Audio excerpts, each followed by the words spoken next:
Good. Typing away over there. Yeah, programming. Ooh, programming. So dumb. Worst mistake. Oh, Taking this class. is that with Miss Kastner? No, it's a mystery. Oh. It's just It's a lot of work, huh? no, I just have no clue what I'm doing. You know, like Caleb Shade, like how he codes and knows all that. Yeah. I'm in like this class with him, and like, and Colton Tees. Yeah. And they're like super tech savvy, and I came in this college programming class having no clue what I'm doing. So for those guys, it's kind of easy. Yeah, they just have it committed to memory, so like when you learn stuff, they already know it. I'm like, Wow. it's like a whole nother language. It makes no sense. Yeah. All right, so bell ringer for today. Describe what genotype and phenotype is. There we go. There we go. Let's give you some time to work on that. And we'll discuss it. We'll go over it.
All right, so what do we got? Describe what genotype and phenotype is. What is genotype? What is genotype? Go ahead, Sarah. It's the DNA sequence on the gene, often represented bialleles that determines genetic traits. All right, yeah, good job. So we're just going over the basic stuff. So I'm glad you included that in there. Alleles, good stuff. Good stuff. All right, so genotype, organisms, genetic makeup. Okay, it's like the blueprint of an organism, what an organism is. Okay, and phenotype, what is that? Booker, what's phenotype? Yeah, so phenotype, easy way to remember it. Phenotype, physical traits, physical characteristics, right?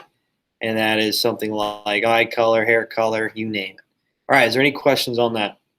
Go to the chromosomes. How many pairs do we have? Hannah? 23. Yep, good job. Good job. The last one indicates what?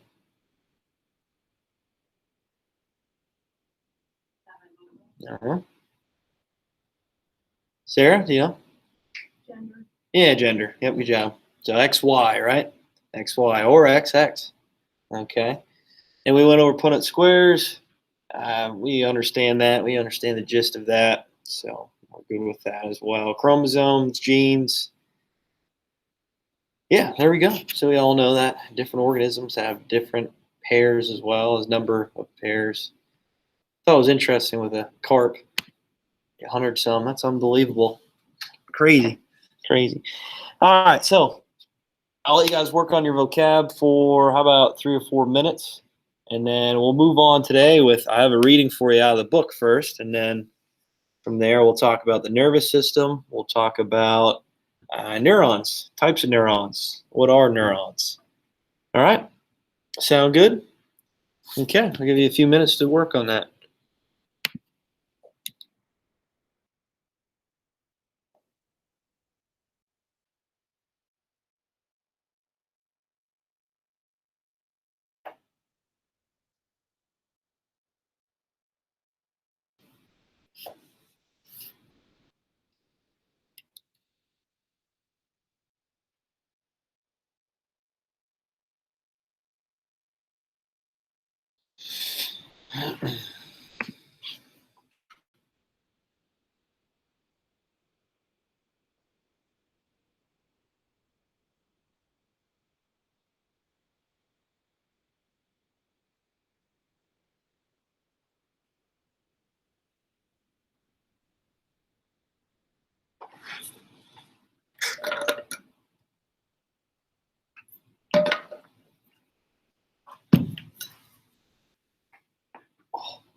What are you going to take next year, Sarah, you think, for social studies? Or are you done with them all? Humanities probably. I did local history and maybe micro and macro. It's all. Oh, okay, that'd be cool. I was going to say you should take my conflicts World War II course. Really? It's pretty neat. We get into it pretty good. Because I know with, like you said, in AP, you don't get too much into it. Yeah, we really don't. I mean, we just learn about Yeah. We'll like go over some of the stuff, but I mean, Yeah. the world history stuff. And, like we didn't even get that in freshman history. Yeah. We didn't get very well. I don't even know where we ended it like the French Revolution. Oh, really? Wow. Which Yeah. in terms of like world history is not, you know. Yeah. That's kind of why we came up with a class then, too, just because we don't really talk about it too much. American history, I talk about it, but not in depth as I want. But with U.S. conflicts, get into it pretty heavy. So, yeah. If you want to learn more about World War II, there you go. That'd be cool. See with my schedule. But I want to take all those kind of classes, but I try to get like Yeah. you know a heavy credit ones. But I mean, if I have a space, Cool. All right, sounds good. All right, so now you're done with vocab, I'd like you to check out page 156 and 157. The only thing I want you to read about is the nervous system and neurons. Okay, don't get into basic parts of neurons. We'll talk about that more tomorrow. Today, I just want to talk about the types of neurons, okay, and just what a neuron is after the nervous system. So 156, okay, and then 157, just neurons. All right, that's it. Shouldn't take you too long to do. Look at the chart there too. Figure 6.1 explains the nervous system, and we're going to go a little bit more in detail about it. Okay, for you guys.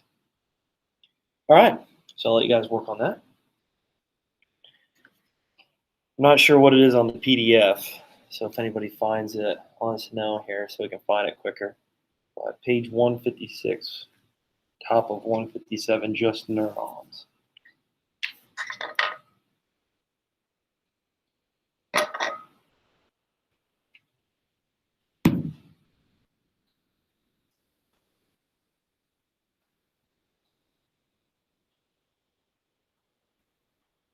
the PDF is 168, 169. 168, 169. Nice.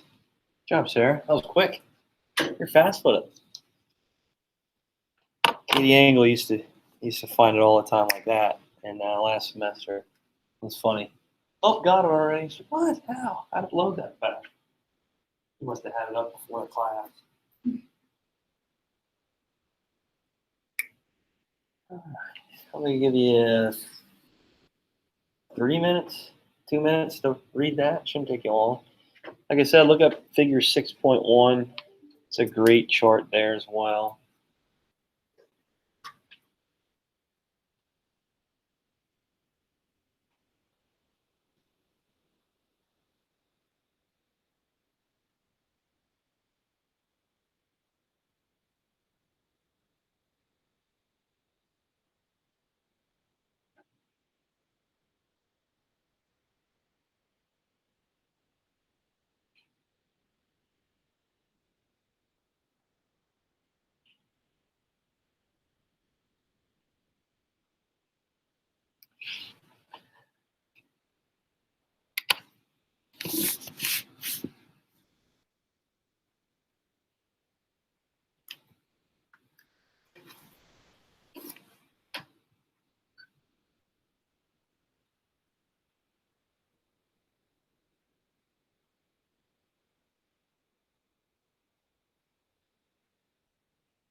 You guys done?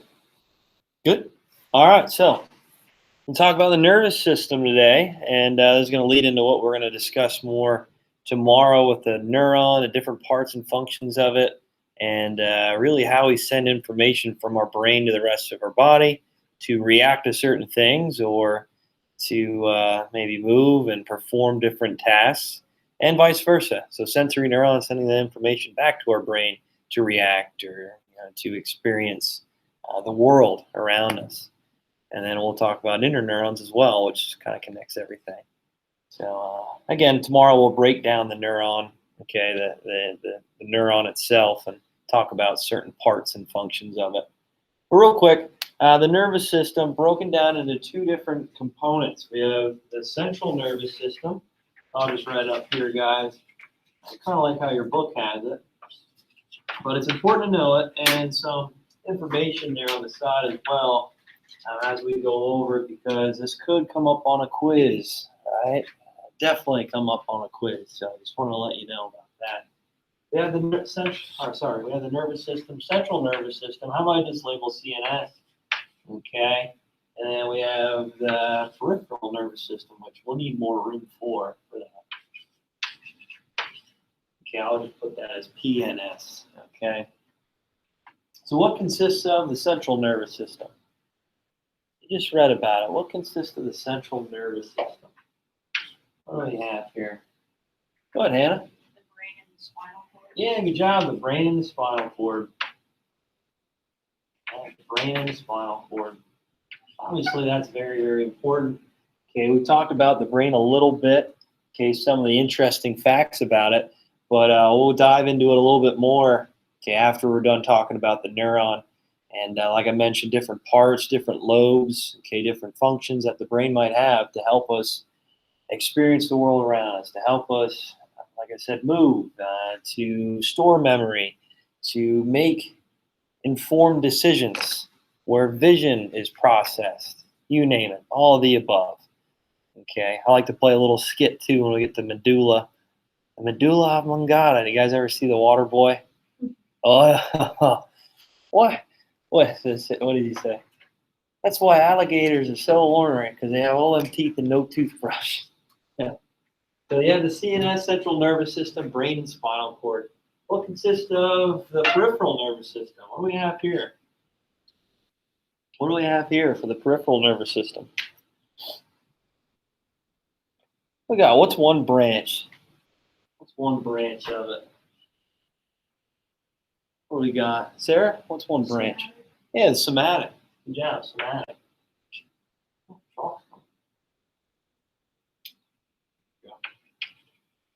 Somatic. What's involved with the somatic nervous system?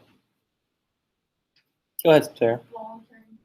Yeah, voluntary movements, right? Voluntary muscles, good. voluntary muscles, movements. We all know when we try to react to something, when we're performing a task, just the simplest of tasks as well, that's done with the somatic nervous system. Our brain telling our body to move, to, let's say, touch the keyboard, to grab the chalk, to write it on the board. That's the somatic nervous system. So those are voluntary movements, movements that we have to think about, perform. And obviously, when we perform these tasks over and over and over and over again, practice, right? Sometimes we don't even have to think about it. It's almost like muscle memory, right? And that's how our neurons build a stronger connection over time when we experience more things, once we practice it over and over again. All right, good job. All right, next one. What do we have? How about I just underline these to make it a little, there we go. What else do we have?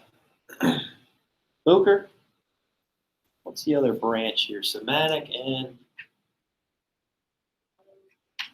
autonomic. Yep, good job. Autonomic. Good. And obviously, if this is voluntary movements, what is autonomic then? What do we think? Booker? So these are movements we actually have to think about. We have to consciously give an effort to make these movements. Yeah, involuntary. Good job. Involuntary. I might just put this up here, involuntary. Involuntary movements, right? So these are the things that we don't have to really think about. It just happens. Okay, it happens automatically. So autonomic, best way to remember it, perform tasks and movements automatically. Autonomic, automatically, right? So then that branches off into two different sections. And we have one. There's one branch of it. What do we have? Hannah, do you know? Just looking at the chart anyway. Sympathetic, yeah. Yeah, sympathetic.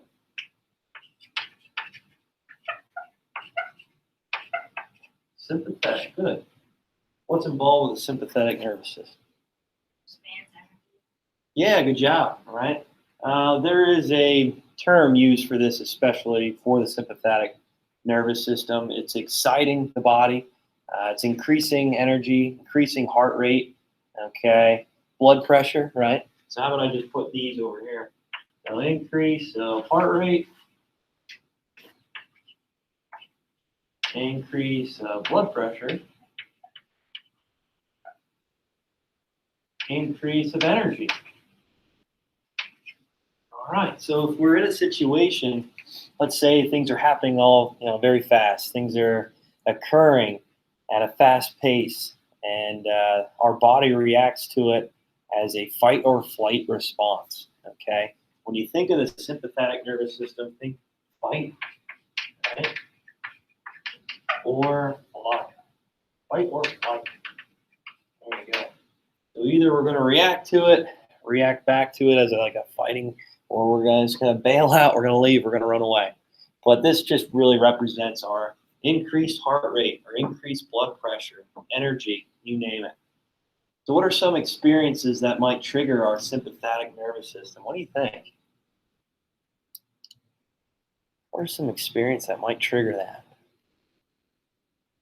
Sarah, what do you think? I don't know if this would be considered like adrenaline rush, like Yeah. like a car crash. Or like when it's about to happen, you can see it coming, and you don't know what to do. Yeah, exactly, right? So you don't really think about it too much. It's almost like, Jesus, take the... No, I'm just kidding. Yeah, so like in a car wreck, a car accident especially, that will definitely wake you up, right? If there's ever a time, hopefully this never happens, but you're dozing off a little bit, and an accident like this would really just try to trigger you, and your energy levels would rise, your heart rate, your blood pressure, and this is like the excitatory experience. And like Sarah mentioned, fight or flight, what are you going to do in that response? What are you going to do in that certain scenario?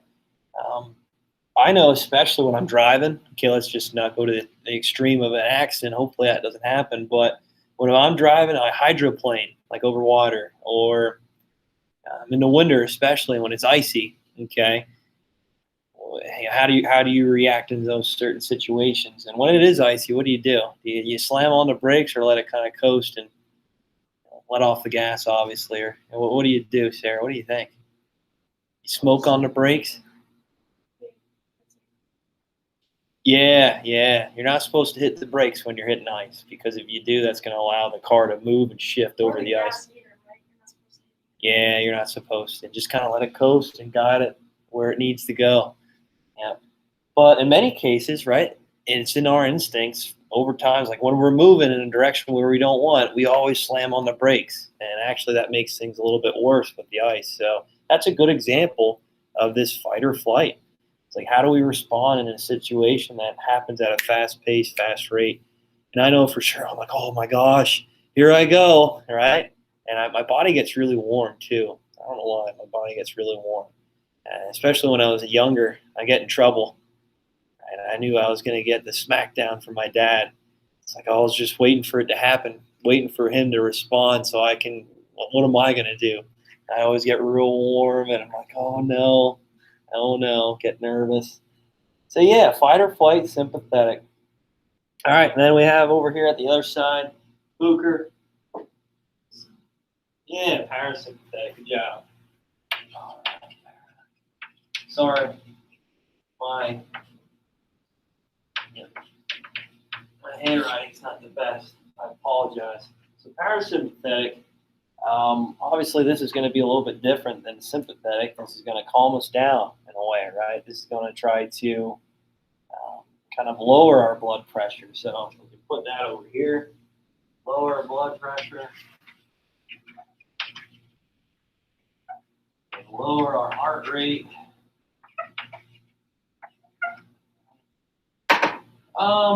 Energy levels usually will go down, so I'll put energy going down as well, okay?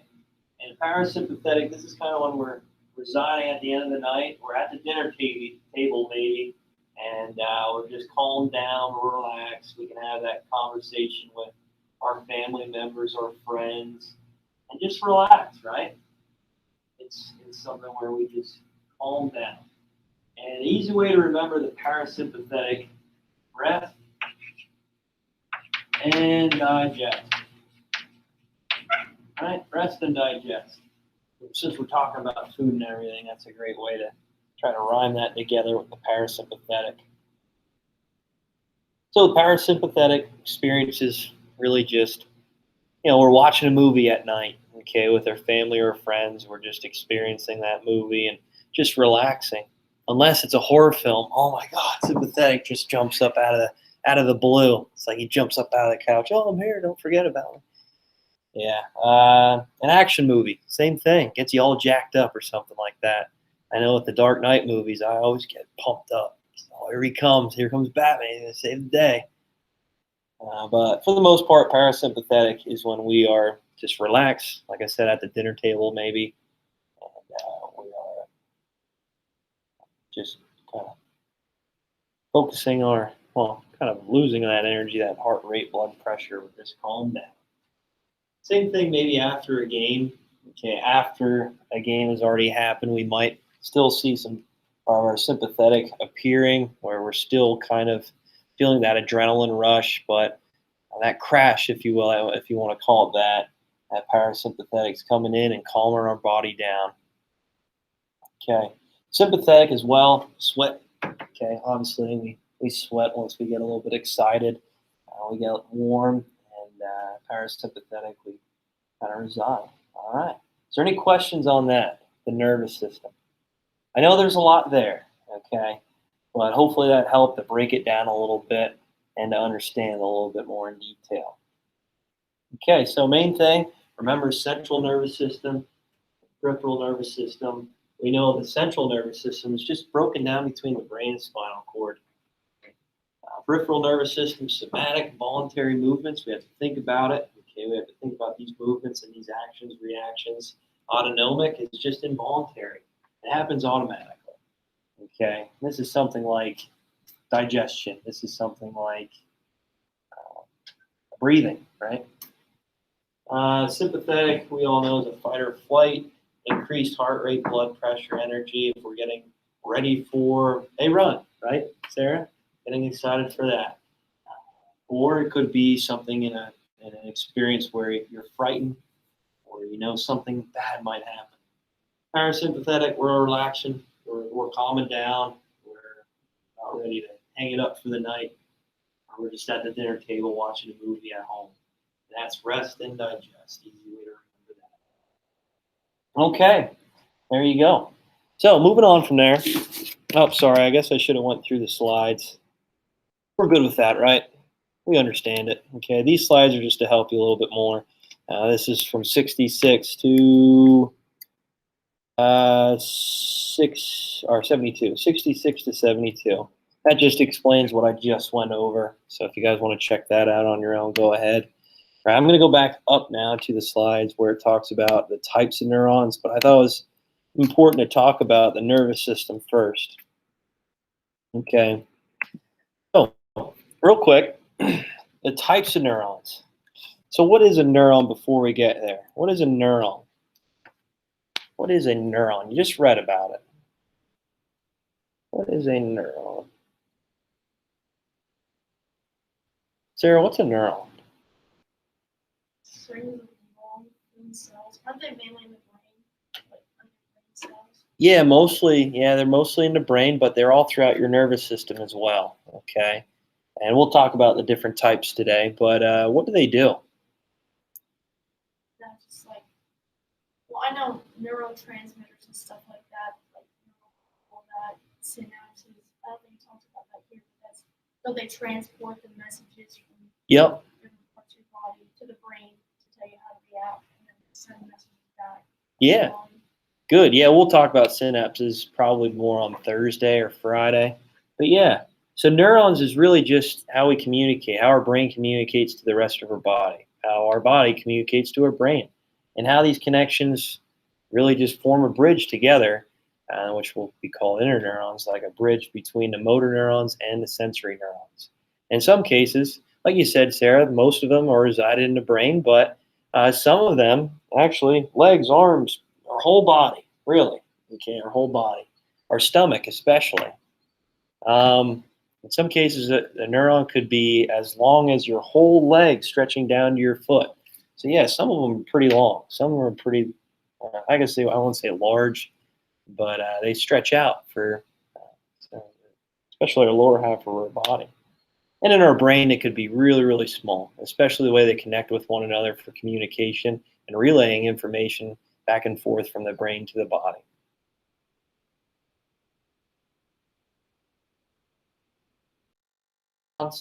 Is the communication. It's a bridge between motor neurons and sensory neurons.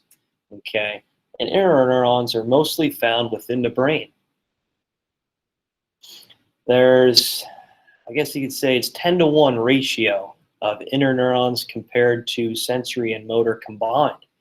So there's a lot more interneurons within the body. And like Sarah mentioned too, within the brain. Okay, that's where the location is mostly for these interneurons, communicating with the motor and sensory information coming into your brain, so where we can make a reaction.